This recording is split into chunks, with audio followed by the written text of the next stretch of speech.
Eran las 6:47 de la tarde un jueves por la noche en Charlotte, Carolina del Norte, y un oficial de policía que respondía a una llamada sobre una persona sospechosa acababa de cometer el peor error de su carrera.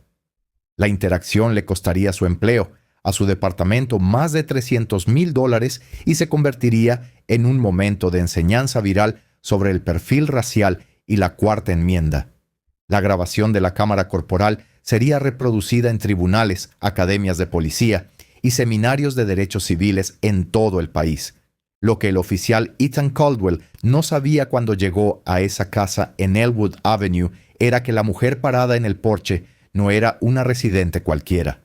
Era la Honorable Simone Garrett, una jueza de circuito de 41 años que presidía casos penales, incluidos casos de mala conducta policial. Ella había condenado a oficiales por uso excesivo de la fuerza, había desestimado pruebas obtenidas en registros ilegales, había reprendido a fiscales por faltar al respeto a los derechos constitucionales y había sido detenida, interrogada y acosada por la policía en su propio vecindario tantas veces en los últimos 5 años que conocía sus derechos mejor que la mayoría de los abogados. No porque los hubiera estudiado en la Facultad de Derecho, aunque lo había hecho, sino porque tuvo que hacer valer sus derechos una y otra vez solo para existir en su propia vida. Antes de continuar con la historia, ¿dónde estás viendo esto? Deja tu país o estado en los comentarios abajo. Y si crees que nadie debería tener que demostrar que pertenece a su propio hogar, por favor, pulsa el botón de suscribirse. No creerás lo que sucede a continuación. En serio, suscríbete ahora. Simone Garrett no había crecido rica. Había crecido en West Charlotte, en un vecindario donde la presencia policial significaba acoso, no protección. Había visto a su padre ser detenido 3 veces en un mes, conduciendo a su trabajo como director de escuela secundaria. Había visto a su hermano ser esposado en su propio jardín delantero porque coincidía con la descripción de un sospechoso. La habían seguido por tiendas departamentales desde que tenía 15 años, pero Simone había sido brillante. 10 a lo largo de la escuela secundaria, beca completa para la Universidad de Duke, la mejor de su clase en la Facultad de Derecho de la UNC. Había trabajado como auxiliar judicial para un juez federal, trabajó como fiscal durante 5 años y luego como abogada defensora durante 3 más. A los 38 años había sido nombrada para el banco del Tribunal de Circuito, una de las juezas más jóvenes en la historia de Carolina del Norte. Ganaba $140,000 al año. Vivía en una hermosa casa de 4 dormitorios en Myers Park, uno de los barrios más acomodados de Charlotte. Conducía un BMW. Tenía una casa de vacaciones en Asheville. Había trabajado duro por todo lo que tenía y se había ganado el respeto de sus colegas, los abogados que comparecían ante ella y la comunidad a la que servía. Pero nada de eso importó cuando alguien la miró a su cara negra y decidió que no pertenecía. Esta no era la primera vez. Hace 3 años la habían detenido mientras corría en su propio vecindario porque un residente llamó a la policía sobre una persona sospechosa. Hace 2 años había sido interrogada por seguridad privada al entrar en su propio edificio en el centro porque no creían que fuera jueza. El año pasado, un oficial la había detenido en su propia entrada porque su coche parecía fuera de lugar en ese vecindario. Cada vez había presentado quejas. Cada vez nada había sucedido. Los oficiales recibían una llamada de atención de sus supervisores, tal vez tenían que asistir a una sesión de capacitación sobre sesgos implícitos y luego volvían a hacer lo mismo. Pero Simone había aprendido algo de cada encuentro. Aprendió que mantener la calma era crucial. Aprendió que hacer valer sus derechos de manera clara y firme funcionaba mejor que discutir. Aprendió que las cámaras corporales eran su amiga, no su enemiga. Y aprendió que los oficiales a menudo retrocedían cuando se daban cuenta de que estaban tratando con alguien que realmente conocía la ley. Esa jueves por la noche, Simone acababa de llegar a casa del gimnasio. Estaba cansada, sudada y deseando una copa de vino y algo de Netflix. Había entrado en su entrada a las 6:43 de la tarde, cogió su bolso del gimnasio, del asiento del pasajero y caminó hacia la puerta principal. Estaba parada en su porche, con la llave en la mano, a punto de abrir la puerta, cuando oyó una voz detrás de ella. «Disculpe, señora». Simón cerró los ojos por un segundo. Conocía ese tono. Se dio la vuelta para ver a un oficial de policía bajando de su patrulla que había aparcado en la acera frente a su casa. El oficial Ethan Caldwell tenía 29 años y llevaba 6 años en el departamento de policía de Charlotte-Mecklenburg. Era latino, lo que creía que significaba que no podía ser acusado de racismo, una creencia que resultaría ser muy errónea muy pronto. «¿Puedo ayudarle, oficial?», preguntó Simón con la voz neutra. «Recibimos una llamada sobre un posible allanamiento en esta dirección», dijo Caldwell, caminando hacia su porche. «Necesito ver su identificación». Simón no se movió. «¿Un allanamiento?», repitió. «¿En mi propia casa?». «Señora, solo necesito verificar que vive aquí». «Estoy parada en mi porche con una llave en la mano», dijo Simón.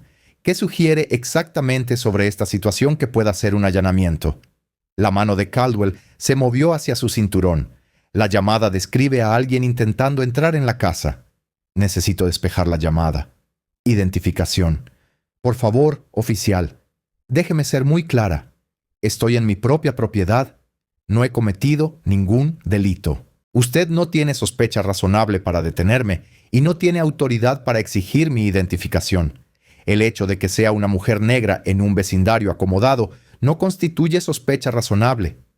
«Quizás sí», dijo Caldwell. Las palabras salieron antes de que pudiera detenerlas. «Ahora, muéstreme su identificación y podremos aclarar esto». La cámara corporal lo capturó perfectamente. Esas 3 palabras. «Quizás sí». Una admisión ahí mismo en cámara de que sabía que esta detención era por motivos raciales, que sabía que alguien había llamado porque habían visto a una mujer negra y asumido que no pertenecía allí, y que iba a exigir identificación de todos modos. Simón soltó una carcajada, un sonido corto y amargo. Acaba de admitir en cámara que esta detención se basa en perfilamiento racial. Usted sabe que esta llamada fue racista y está aquí haciendo cumplirla de todos modos. Eso no es patrullar, oficial. Eso es complicidad.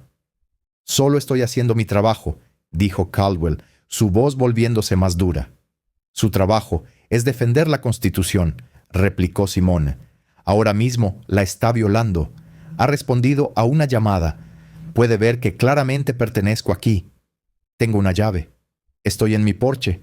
No hay ventanas rotas, ni entrada forzada, ni señales de ningún delito. Su sospecha razonable, si es que tuvo alguna, ahora está disipada. Necesita irse». «Necesito ver su identificación», repitió Caldwell. «No», dijo Simón. «Simplemente». La palabra quedó flotando en el aire entre ellos. En la grabación de la cámara corporal se puede ver el cambio de postura de Caldwell. Su peso se mueve hacia adelante. Su mandíbula se tensa. «Señora, si no me muestra su identificación, tendré que detenerla».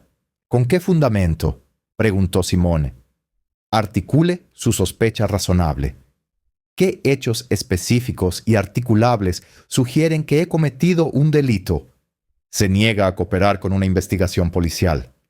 «No hay ninguna investigación», dijo Simón. «Hay un vecino racista que llamó sobre una mujer negra por existir, y está usted violando mis derechos de la Cuarta Enmienda al exigir identificación sin sospecha razonable. Son 2 cosas diferentes».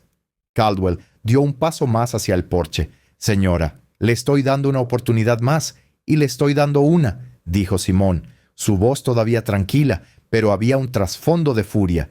«Necesita irse de mi propiedad ahora, o presentaré una queja formal sobre este encuentro y emprenderé todas las acciones legales disponibles por esta violación de mis derechos». «Usted no está en posición de amenazarme», dijo Caldwell. «No la estoy amenazando», replicó Simón. «La estoy informando de las consecuencias de sus acciones. Y oficial, soy la jueza Simone Garrett del 16º Circuito Judicial. Presido casos penales en este condado, incluidos casos de mala conducta policial. Así que, cuando le digo que está violando la Cuarta Enmienda, no estoy adivinando. Sé exactamente de lo que hablo. Pregunta rápida para usted que está viendo. ¿Cuántas veces creen que la jueza Garrett ha sido objeto de perfil en su propio vecindario? Dejen su estimación en los comentarios. La grabación de la cámara corporal capta el momento exacto en que cambia la cara de Caldwell. La confianza se desvanece. Sus ojos se agrandan ligeramente. De hecho, puede verle procesando la información, dándose cuenta de que ha cometido un error catastrófico. ¿Usted es la jueza Garrett?», preguntó, su voz de repente incierta. «Eso es lo que acabo de decir». Caldwell comenzó y luego se detuvo. Miró su bloc de notas y luego de vuelta a Simone. Solo estaba respondiendo a una llamada.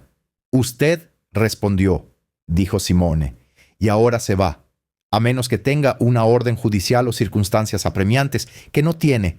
Usted no tiene autoridad legal para estar en mi propiedad ni para exigir mi identificación. ¿Entiende?». Caldwell dio un paso atrás. «Solo estaba haciendo mi trabajo», dijo de nuevo, pero la autoridad había desaparecido por completo de su voz. «Ahora, si así es como hace su trabajo», dijo Simone, «entonces no lo está haciendo correctamente». Hizo suposiciones basadas en la raza. Exigió identificación sin autoridad legal. Me amenazó con detenerme cuando afirmé mis derechos. Todo eso está en su cámara corporal. Todo eso es una violación de la Cuarta Enmienda. «Señora, comenzó Caldwell. «No me pida disculpas», interrumpió Simone. «Arregle el problema. Aprenda la ley. Entienda que las personas negras tienen los mismos derechos constitucionales que todos los demás, incluso en barrios ricos, especialmente en barrios ricos. Y entienda que cuando alguien le dice que conoce sus derechos, tal vez escuche en lugar de insistir». Caldwell asintió lentamente. Luego se giró y caminó de regreso a su patrulla. Se subió, se sentó un momento con las manos en el volante y luego se fue. Simone se quedó en su porche y lo vio irse. Luego sacó su teléfono e hizo 3 cosas. Primero, le envió un mensaje de texto a su esposo que estaba fuera de la ciudad por negocios. «Acabo de tener otro encuentro, estoy bien, presentaré una queja mañana». Segundo, llamó a su vecina, una anciana blanca llamada Margaret, que había vivido al lado durante 30 años. «Margaret, necesito saber, ¿vio a alguien llamar a la policía por mí hoy?». La voz de Margaret se escuchó claramente. «Oh, querida, sí. Fueron esa nueva pareja 2 casas más abajo. Los vi mirándote desde su ventana». Luego el marido cogió su teléfono.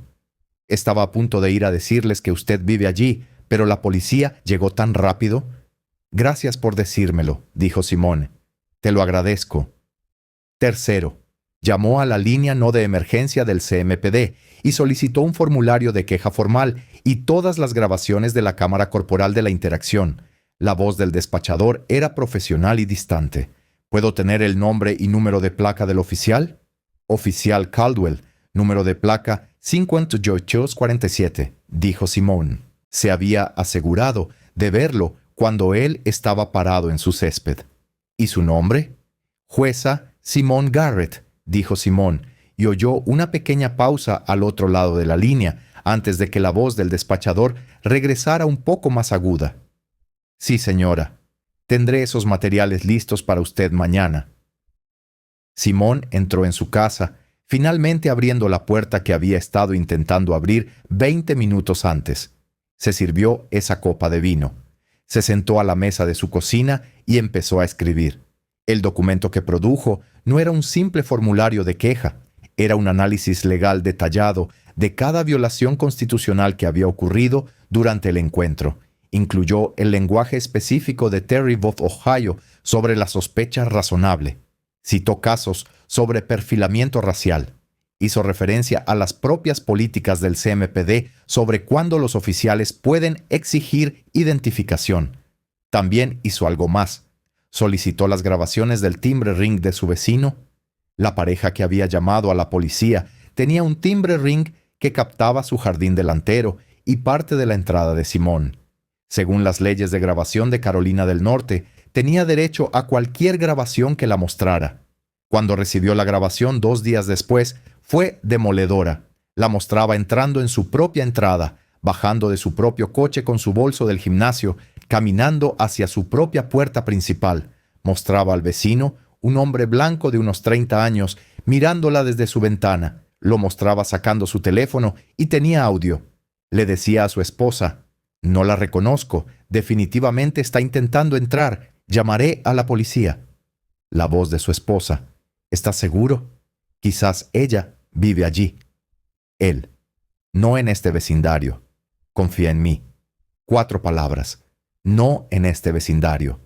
4 palabras que revelaban todo sobre por qué se hizo esa llamada. Simone presentó su queja formal a Asuntos Internos del CMPD el viernes por la mañana, 18 horas después del encuentro.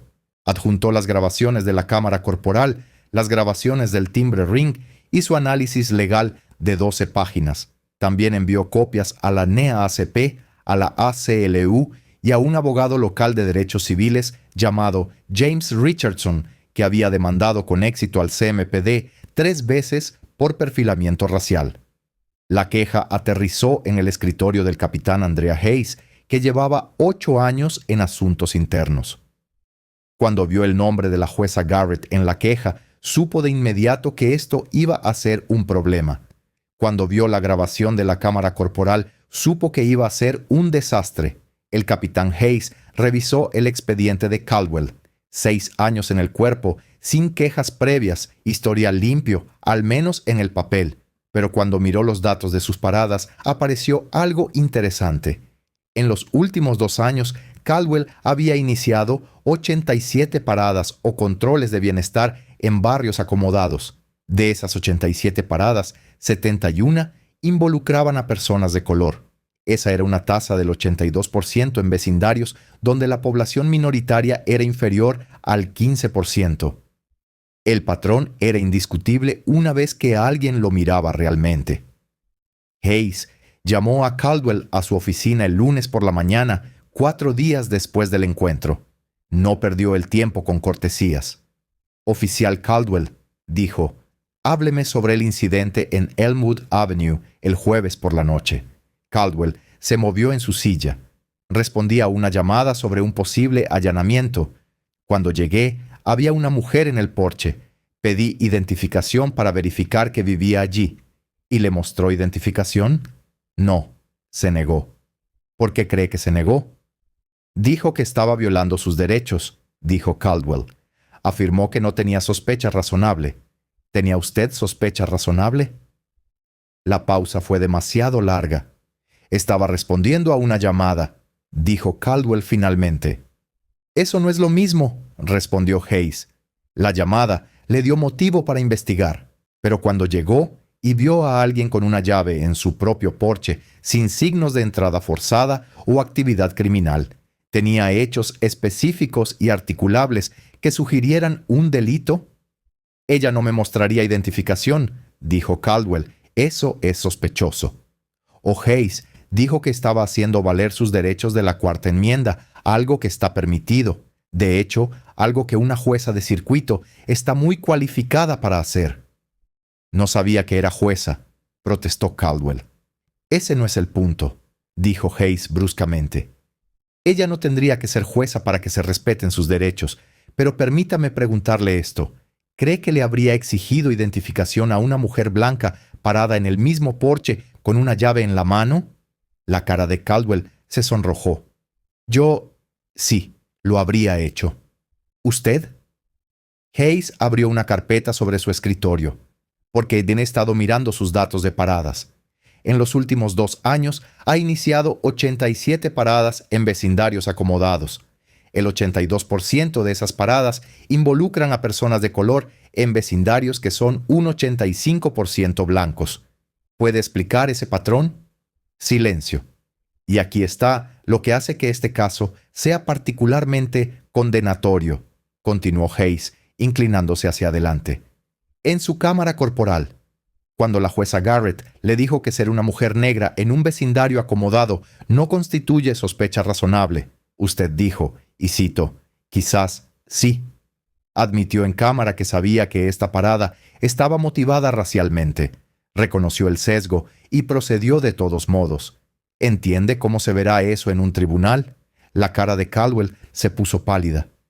No quise decir eso. Entonces, ¿qué quiso decir?, preguntó Hayes. Porque no hay ninguna interpretación de quizás sí. Eso no suena como si estuviera diciendo que la raza era su sospecha razonable. Les dio una confesión oficial, en cámara, con sus propias palabras. Oficial Caldwell, permítame ser muy clara sobre algo. La queja de la jueza Garrett es detallada, legalmente sólida y respaldada por pruebas en video que muestran que usted violó sus derechos de la Cuarta Enmienda, incluida su propia admisión de que la raza fue un factor. Ella tiene el conocimiento, los recursos y, francamente, la motivación para perseguir esto hasta las últimas consecuencias. Este departamento será demandado. Probablemente perderemos o llegaremos a un acuerdo por una suma considerable y su carrera muy probablemente terminará. Pero más que eso, continuó Hayes, inclinándose, usted ha estado deteniendo a personas de color a una tasa que sugiere perfilamiento racial. Respondió a una llamada racista de un vecino racista exigiendo identificación a una mujer negra que claramente no estaba haciendo nada malo, y cuando ella afirmó sus derechos, la amenazó con detenerla. Eso no es patrullar, eso es acoso con una placa. La entrevista duró 52 minutos. Al final, Caldwell no tenía respuestas que no revelaran incompetencia o sesgo. Hayes lo suspendió, a la espera de la conclusión de la investigación, pero la jueza Garrett no estaba esperando la investigación del departamento. Retuvo a James Richardson, el abogado de derechos civiles, y presentó una demanda federal 3 semanas después del incidente. La demanda tenía 38 páginas y alegaba violaciones de la Cuarta Enmienda, violaciones de la cláusula de igual protección de la 14ª Enmienda y un patrón y práctica de perfilamiento racial por parte del CMPD. Ella no solo estaba demandando a Caldwell, estaba demandando al departamento por no rastrear y abordar patrones obvios en el comportamiento de los oficiales. La demanda incluía las grabaciones del timbre ring con el comentario de los vecinos «no en este vecindario». Incluía los datos de paradas de Caldwell mostrando la tasa del 82%. Incluía grabaciones de cámaras corporales del encuentro con la declaración de Caldwell, quizás sí, resaltada y transcrita. Esa admisión de 3 palabras se convirtió en la pieza central de la queja. Prueba de que el oficial sabía que la parada estaba motivada racialmente y procedió de todos modos. Fue devastador. Los abogados del CMPD revisaron la queja y las pruebas y le dieron al jefe de policía el mismo consejo que los abogados del condado siempre dan en casos como este: lleguen a un acuerdo rápido, porque si esto llega a juicio, un jurado escuchará a un oficial de policía admitir en cámara que ser negro en un vecindario acomodado quizás sí constituye sospecha razonable. Ese es el tipo de declaración que pierde casos y cuesta millones. Las negociaciones duraron 8 semanas. El acuerdo final fue de $325,000 para la jueza Garrett, más reformas integrales, capacitación obligatoria sobre sesgos implícitos, una base de datos pública que rastrea las paradas por raza, un sistema de alerta temprana para oficiales con disparidades raciales, auditorías trimestrales, políticas revisadas sobre llamadas de personas sospechosas y una junta de revisión civil. El acuerdo también incluyó un pago personal de Caldwell de $25,000 y requirió que el CMPD utilizara las grabaciones de la cámara corporal de la jueza Garrett como material de capacitación para todos los oficiales. El oficial Ethan Caldwell renunció antes de que se finalizara el acuerdo. No pudo volver a trabajar en las fuerzas del orden en Carolina del Norte. Su renuncia fue marcada como no elegible para ser recontratado, pero la historia no terminó ahí.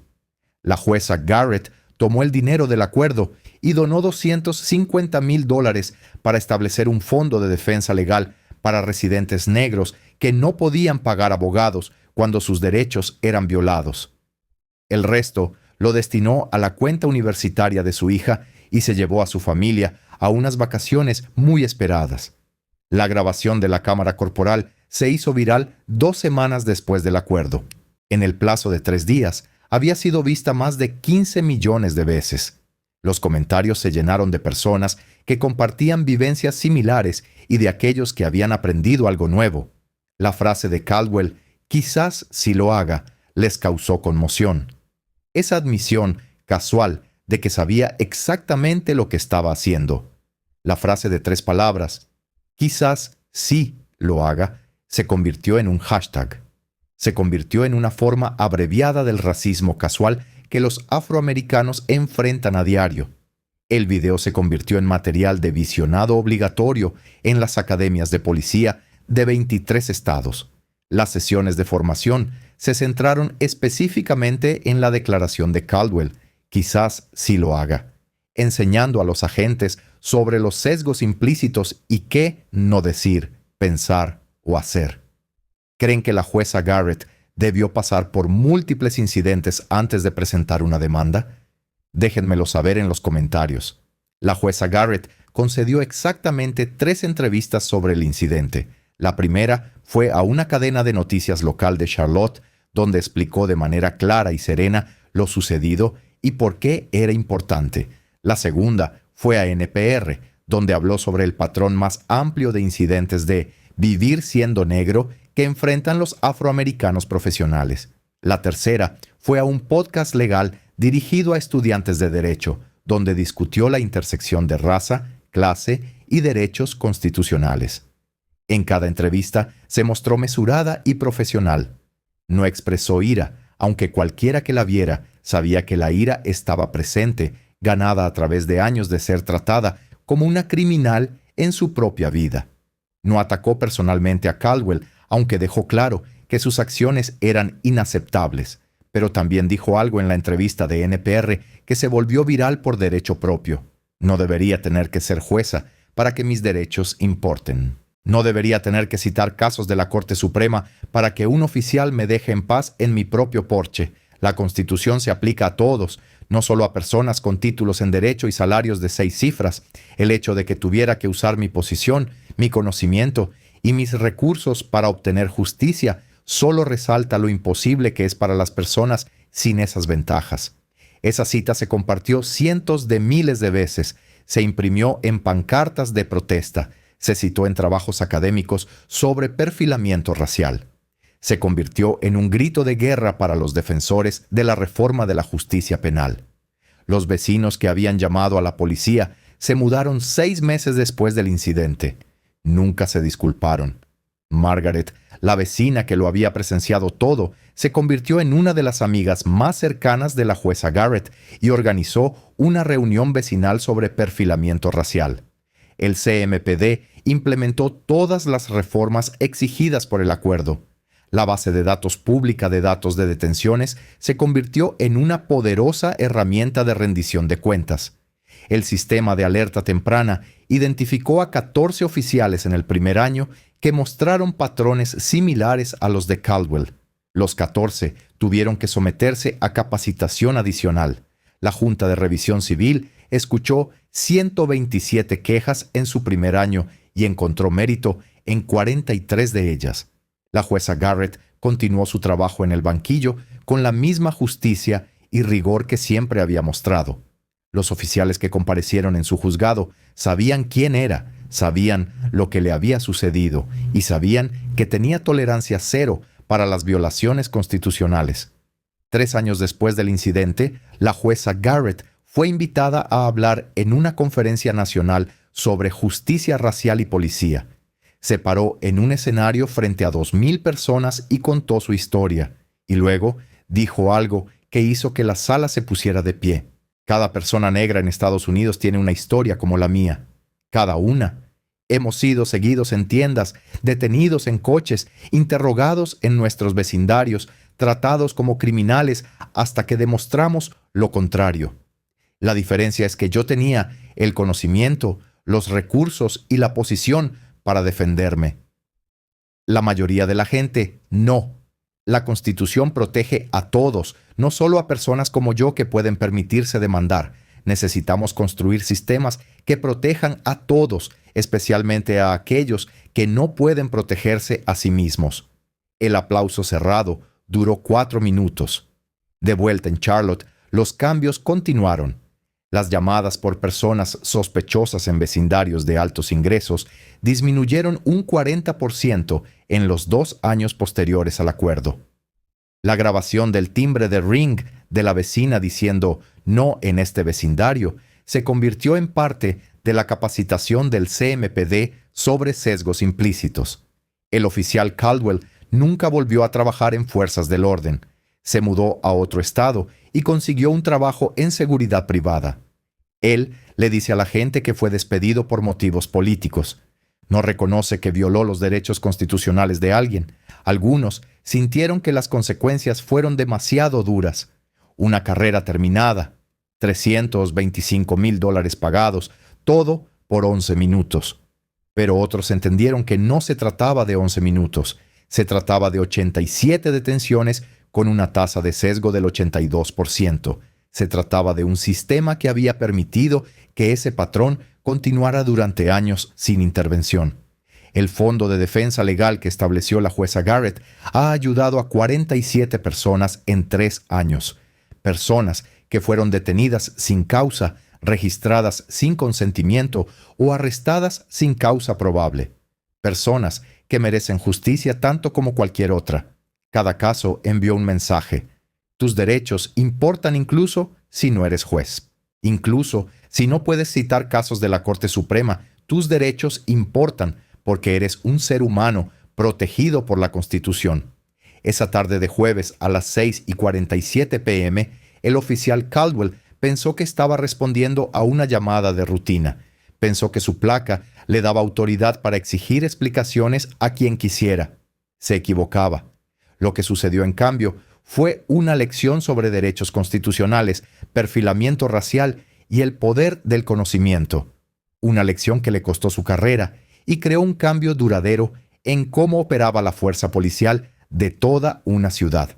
La jueza Simone Garrett no se propuso convertirse en el rostro de un movimiento de reforma policial. Solo quería entrar en su casa después de hacer ejercicio. Pero cuando alguien con una placa decidió que ella necesitaba demostrar que pertenecía allí, tomó una decisión. Podría haber mostrado su identificación. Habría sido más fácil, más rápido. Pero sabía por experiencia que mostrar la identificación no era el final. Era aceptar que las personas negras tienen que probarse a sí mismas de maneras que las personas blancas nunca lo hacen, así que dijo que no. Afirmó sus derechos. Se mantuvo firme y se aseguró de que su encuentro importara, no solo para ella, sino para las 47 personas a las que su fondo de defensa legal ayudó, para los cientos de oficiales que vieron la grabación de su cámara corporal y la capacitación, para los millones de personas que la vieron en línea y aprendieron lo que realmente significa sospecha razonable. Una mujer, un Porsche, 11 minutos, y un departamento de policía que tuvo que cambiar fundamentalmente su forma de operar. Ese es el poder de conocer tus derechos. Esa es la importancia de negarse a aceptar la injusticia, incluso cuando sería más fácil seguir la corriente. Eso es lo que sucede cuando alguien se defiende no solo por sí mismo, sino por todos los que vienen después. Si esta historia te inspiró o te enseñó algo valioso, compártela con alguien que necesite verla. Y no olvides suscribirte para más historias sobre personas que defienden lo correcto. Tu apoyo significa todo. Deja un comentario y dinos qué te llevaste de esto. Gracias por mirar hasta el final.